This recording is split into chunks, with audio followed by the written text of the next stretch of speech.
Okay, this is the speaking test of the International English Language Testing System taking place on Thursday the 6th of August. Center number DDE120 and the candidate is Sarah Odema. The candidate number is 013134458. The examiner is Samson Sees. Examiner number 443533. Good afternoon. Good afternoon. My name is Samson. Would you please tell me your full name? My name is Sarah Odema. Thank you. May I see your identification, Sure. please? Thank you. In the first part of the exam, I will ask you some personal questions. Are you a student or do you work now? Presently, I am working as a teacher. Okay. And why did you choose this job? I chose to become a teacher because I felt like teaching is part of me. And when I am in the classroom, I really feel happy that I help my students improve themselves in a wide range of areas. And what I like most about teaching is I feel like I'm elevating the level of the knowledge of my students. Okay. Now, is there anything about your job you would like to change? Not really. However, when I come to think of the payment, I wish I could go back in time and opt for another career because of the low payment. Sometimes it really brings me down, and it's the thing that really keeps me frustrated all the time. Right. I'd like to move on and ask you some questions about shopping. Who does most of the shopping in your household? Well, actually, it's not only one person who does the shopping for the household. I would say it's a shared responsibility, and everyone has a role to play in the household. So we always tend to go shopping together. Okay. And what type of shopping do you like and why? What I like most about shopping, when it comes to shopping, is buying presents for my friends or maybe people's birthdays or even Christmas. My favorite store is a bookstore, which is in the list of my top priority. And I believe if I buy a book for someone, it is not only considered a gift, but also I can help that person gain another piece of knowledge. So it brings me a great sense of satisfaction. Great. And is shopping a popular activity in your country? Why not? It is indeed. On Thursdays and Fridays, people pour into the streets and shopping centers. It is considered more as a leisure activity than just, they are not aiming to buy something practical.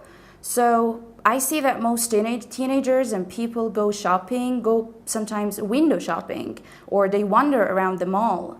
So I don't think they buy something practical for. Okay. So what type of shops do teenagers like best in your country? Well, I haven't thought about this before, but obviously, like any other teenagers, they are much more into shopping clothes, makeup to beautify themselves, or maybe some music stuffs, and these kind of things. Right. Okay, let's talk about films. How often do you go to the cinema? To be honest with you, I don't even get to go to the movies. I only manage to watch 1 to 2 films every week. And after a long day of teaching, what I love most is, snuggling up on a sofa and watch my favorite film, which really helps me unwind. I usually do this on Fridays. Right. And what type of films do you like best? I'm very much into drama and historical movies because it can help me gain a better understanding of the historical events in the past and even about the human emotions in the past. So I believe there is always something to learn from the past events, historical events, and even to pass it on to the upcoming generations in the future. Wonderful. Okay, that is the end of part 1. We'll now move on to part 2. I'm going to give you a topic, and I'd like you to talk about it for 1 to 2 minutes. Before you talk, you'll have 1 minute to think about what you're going to say, and you can make notes if you wish. Do you understand? Yes. Wonderful. Here's your paper, Thank you. pencil, and here is your topic. You now have 1 minute to make notes.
Okay, you will now have 2 minutes to speak about your topic.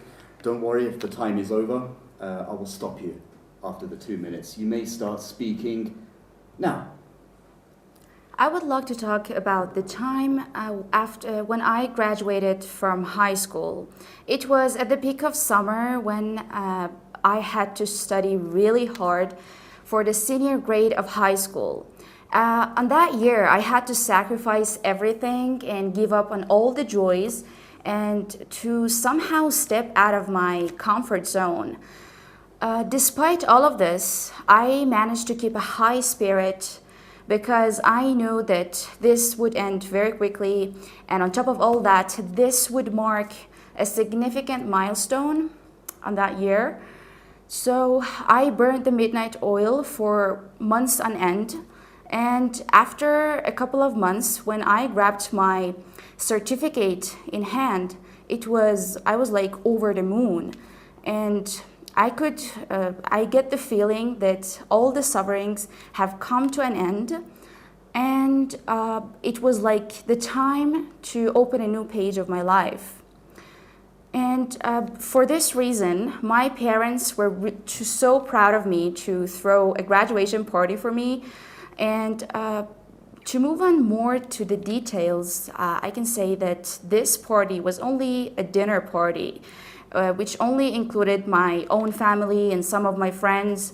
My parents invited a musical band to perform my favorite songs, and we all had a blast together on that night. And at the end, everyone congratulated me and wished me a successful college year ahead.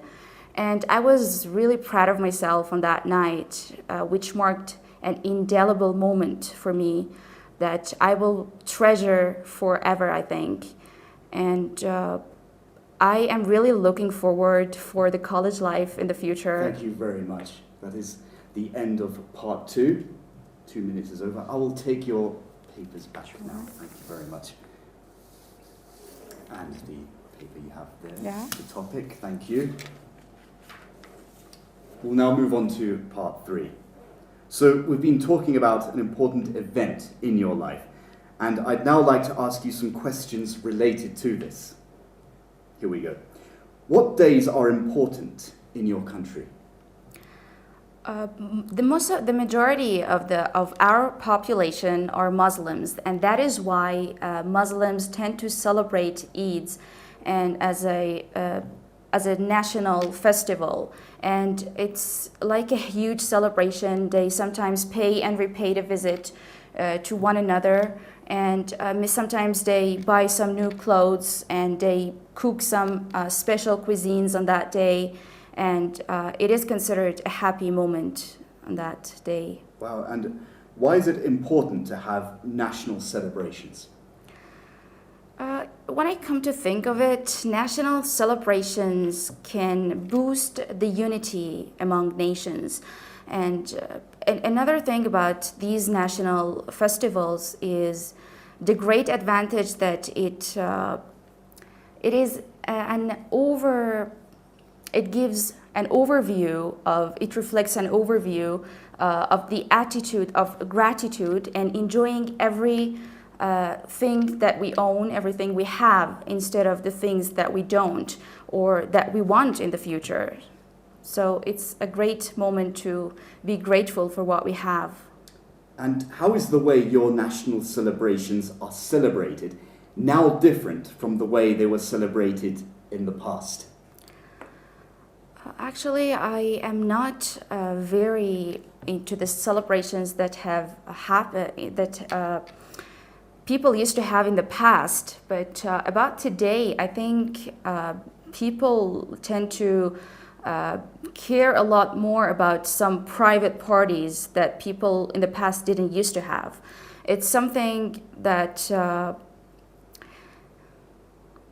people in the past, I think, used to celebrate more indoors, whereas today people are celebrating outdoors with their friends.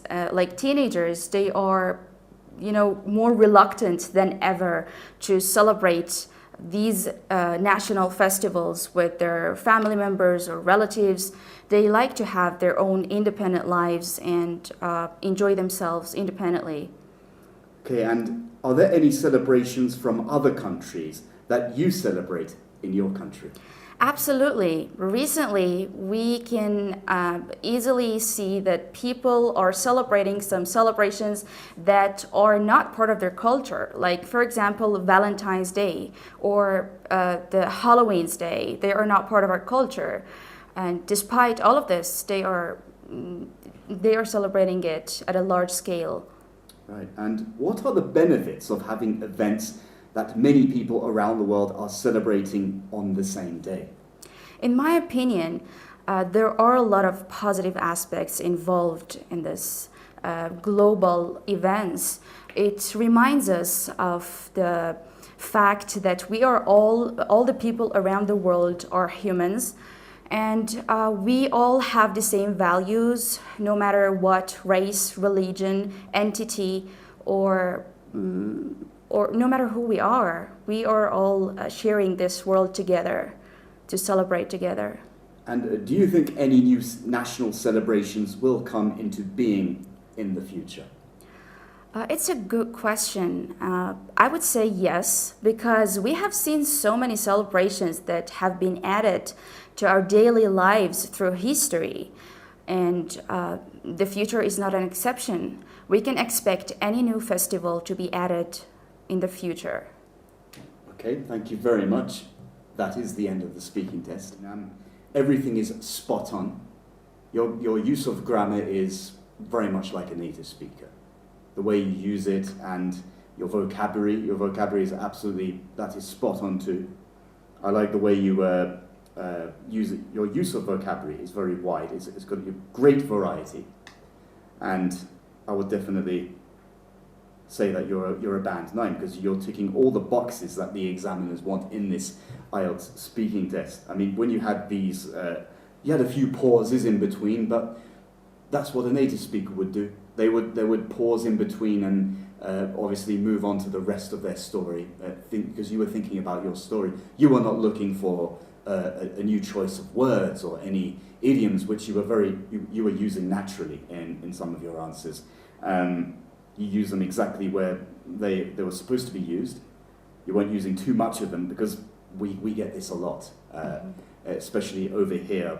We have a lot of examiners saying, the more idioms you use, the better, that's going to give you points. That's not the case at all. The examiner doesn't want to see someone talking more complicated. They want to see that you're natural. That's why we call it coherence.